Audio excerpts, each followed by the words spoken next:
البدع والأهواء، أهل البدع العقائدية وأهل البدع السياسية.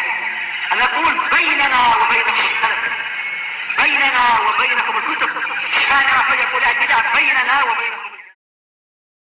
Bismillahirrahmanirrahim.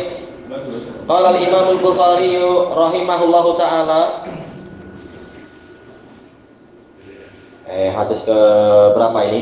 285 ya. Al-hadisul khamis was samanin ba'dal mi'atain 285. Haddatsana Ayyash, qala haddatsana Abdul A'la, qala haddatsana Humaid an Bakar an Abi Rafi' an Abi Hurairah radhiyallahu an. Macam pernah dengar kan susunan sanad ini? Memang ini terulang. Ya, qala laqiyani Rasulullah sallallahu alaihi wasallam wa ana junub. Kata Abu Hurairah, Rasulullah SAW menjumpai saya dalam keadaan saya junub. Baik. Kemudian dikatakan di sini fa'akhadha biyadi, ya ini tambahan yang tidak disebutkan dalam sanad pertama. Kemudian Nabi memegang tangan saya. Famasyaitu ma'ahu hatta qa'at. Setelah itu saya berjalan menyertai beliau sampailah beliau itu duduk. Mungkin apa? Tiba di suatu tempat duduk. Tahu-tahu fangsalatu. Kemudian saya pergi secara senyap. Nabi ditinggal di situ. Nabi tak tahu ya, ataupun juga tak tahu. Takkan Nabi bohong. Ya, Nabi tak tahu. Mungkin ada orang lain juga sibuk dengan orang lain mungkin. Fa'ataitu rahal. Kemudian saya mendatangi suatu tempat tinggal. Faghtasaltu. Setelah itu saya mandi. Tsumma ji'tu wa huwa qa'id. Selanjutnya saya datang dalam keadaan Nabi masih duduk. Faqal aina kunta ya Abahir? Di mana engkau tadi wahai Abu Hurairah? Faqultu lahu. Kemudian saya berkata pada beliau, yaitu bercerita begini-begini, yang kemarin lebih lengkap. Kuntu junuban ya Rasulullah dan semacam itu. Faqal subhanallah ya Abahir. Maha suci Allah wahai Abahir. Innal mu'min la yanjus. Untuk cetakan di tempat kami sekarang baru al-mu'min. Kalau yang kemarin-kemarin al-muslim. Baik, kenapa? Ini umi dengan muslim itu ada perawi yang berbeza. Intinya sih sama ya, muslim dengan mukmin intinya sama secara umum, orangnya itu juga. Cuma ini mungkin apa, di sebagian riwayat begini, bikin riwayat begitu, yaitu salah satunya meriwayatkan dengan makna, salah satu dari guru. Siapa guru yang meriwayatkan dengan makna? Boleh jadi Humaid sendiri terkadang mengatakan muslim, terkadang mengatakan mukmin, karena ini sanadnya, kedua sanad ini kembalinya kepada Humaid. Di sini Imam Bukhari meriwayatkan dari Ayyash. Kalau beberapa malam yang lalu dari siapa? Ali bin Abdullah, yaitu ular lembah itu, Hayatul Wadi itu. Yang sekarang Ayyash ibnul Walid, Abdul Walid al-Basri, Siqah. Qala haddatsana Abdul A'la bin Abdul A'la al-Basri. Nama ayah dan bapak, ayah dan anak sama, Abdul A'la bin Abdul A'la, Abu Muhammad, Siqah. Qala haddatsana Humaid, ini yang seperti sanad yang kemarin-kemarin, Abu Ubaidah, Humaid bin Tir, ada yang mengatakan Tirwai al-Basri, Siqah. An Bakar bin Abdullah al-Muzani, Abu Abdullah, beliau juga Basri. An Abi Rafi', Abu Rafi', beliau adalah yaitu apa? Nufai ibnu Rafi'. Namanya agak mirip-mirip, Nufai bin Rafi', Abu Rafi'. Beliau al-Madani al-Basri, dua-duanya. An Abi Hurairah, ini Madani. Bercerita dengan isi hadis yang intinya sama dengan kemarin-kemarin itu. Rasulullah SAW menjumpai saya wa ana junub, dalam keadaan saya sedang junub, terkena janabah. Baik. Fa akhadha biyadi, kemudian Nabi memegang tangan saya.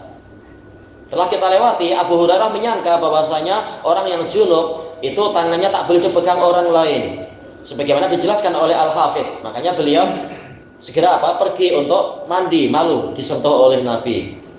Famasyaitu ma'ah. Karena sudah dipegang, ya sudah diajak jalan, ikut jalan. Saya berjalan menyertai Nabi hatta qa'at, sehingga beliau duduk di salah satu dari jalan-jalan di Madinah. Entah dengan pola seperti apa. Baik. Jadi ada teman yang lain juga di sana. Nabi bicara dengan orang lain. Abu Hurairah ambil kesempatan. Fangsalaltu, yaitu saya pergi secara senyap, secara rahasia, perlahan-lahan.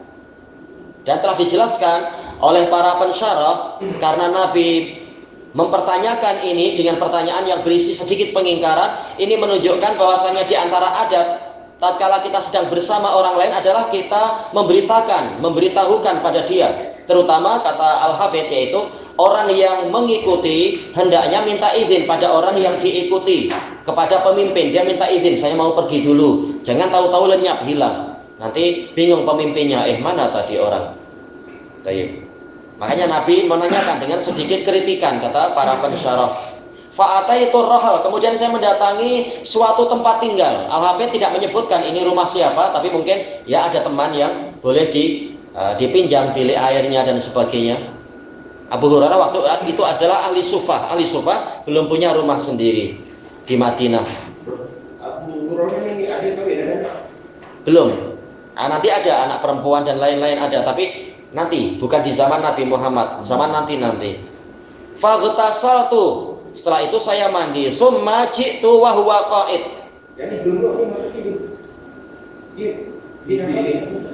Kenapa? Mimpi. Iya, mimpi basah. Ya, biasa pemuda biasa. Oh, iya. Ya kalau tertumpuk lama-lama meletup, ya sudah mandi. Semua orang mimpi. Iya. Cuma ya beliau kena. Terutama apa? Kalau musim sejuk kita perlu pemanas. Nah, kalau pemanasnya adalah berupa kismis yang banyak, itu badan panas, itu boleh cepat mimpi basah. Ada jenis makanan yang membuat cepat masak. Anak tak tahu. Tapi kalau kita lihat kata Al-Halimi dan lain-lain, sebagian ahli sirah dikatakan Nabi tidak pernah mimpi basah. Karena rata-rata mimpi basah itu adalah dari permainan setan, kata sebagian fuqaha katanya. Nah, Nabi dilindungi dari yang seperti itu, berhayal yang aneh-aneh itu. Ya, tapi bukan ada kayak gitu. Bukan mimpi basah. Ada aja. Memang. Tapi bukan semua mimpi. Iya, bukan semua orang. Tapi yang istri janda yang mimpi. Tak tahu. Dokter tahu. Tapi itu nester, kita tak salahkan jalan, itu dah semua jadi. Kenapa? Sebagai begitu. Kenapa Allah jadi kita terima. Kita habiskan sedikit. Kemudian dikatakan di sini, faqal aina kunta ya Abahir, di manakah engkau tadinya Abu Hurairah? Dijelaskan oleh para pensyarah, ini menunjukkan bagusnya perhatian Nabi, bukan bersikap istilahnya kalau Indonesia bilang masa bodoh, tak ambil himah, tak ambil berat. Rakyatnya hilang kah ada, rakyatnya pergi kemana apa-apa, tak. Tapi Nabi Nabi selalu memperhatikan, mencari informasi keadaan rakyatnya, jangan-jangan ada masalah apa dan sebagainya. Baik. Fakultu lahu, kemudian saya berkata kepada Nabi, tidak disebutkan apa yang dikatakan, tapi telah kita lewati dari riwayat Ali ibnul Madini bercerita, saya dalam keadaan junub wahai Rasulullah, maka saya pergi untuk mandi lebih dahulu. Saya tidak suka saya tidak suka duduk-duduk dengan Anda dalam keadaan saya tidak suci. Nah, maka Rasulullah mengatakan, subhanallah ya Abu Hurairah, innal mu'min la yanjus. Sesungguhnya mukmin itu tidak najis. Baik, dijelaskan oleh para ulama di dalam syarah hadis ini, yaitu baik itu maknawi ataupun hissi itu tidak najis, maka dipegang tidak masalah. Baik, secara maknawi jelas jiwanya adalah jiwa ahli iman, ini suci. Secara hissi kulitnya tidak ada najis apa-apa. Baik, maka dia suci lahir dan batin seorang mukmin itu.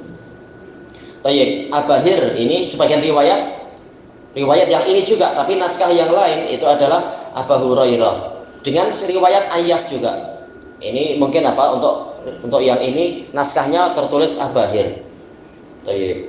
Intinya di sini Imam Bukhari memasukkan hadis ini dua kali yang telah kita lewati sampai sekarang. Kali yang pertama itu terkait dengan peluhnya orang yang junub, bahwasanya peluhnya itu tidak menimbulkan kenajisan.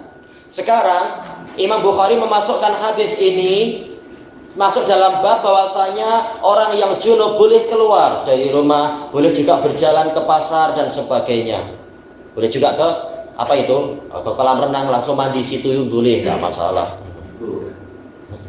Baik, ilahuna wallahu a'lam. Subhanakallahumma wa bihamdik. Adapun kebalikannya, kata para ulama ini tidak ada mafhumul mukhalafah kecuali dari sisi maknawi. Orang kafir itu secara maknawi dia najis karena akidahnya penuh dengan kesyirikan. Inilah makna innamal musyrikuna najas. Adapun secara zatnya tetap dia suci. Dijelaskan oleh para ulama, buktinya boleh untuk ahli kitab itu dikawini, kitabiah itu, dan tidak ada dalil yang memerintahkan kalau kita sentuhan tangan langsung kita wudhu karena ini sudah ternajisi, tidak ada satu dalil pun. Tayyib. Ilahuna wallahu a'lam. Subhanakallahumma. Iya, tidak ada mafhum mukhalafah kecuali sekedar maknawi. Iya, karena jiwanya jahat, jiwanya syirik, makanya najis, tapi jiwanya. Makanya tidak diperbolehkan masuk ke Masjidil Haram, tapi mungkin masuk ke masjid yang lain dengan adab-adabnya. Kalau Masjidil Haram memang sangat lain. Subhanakallahumma wa bihamdika la ilaha illa anta astaghfiruka wa atubu ilaik. Alhamdulillahirabbil alamin. Jazakumullahu khairan.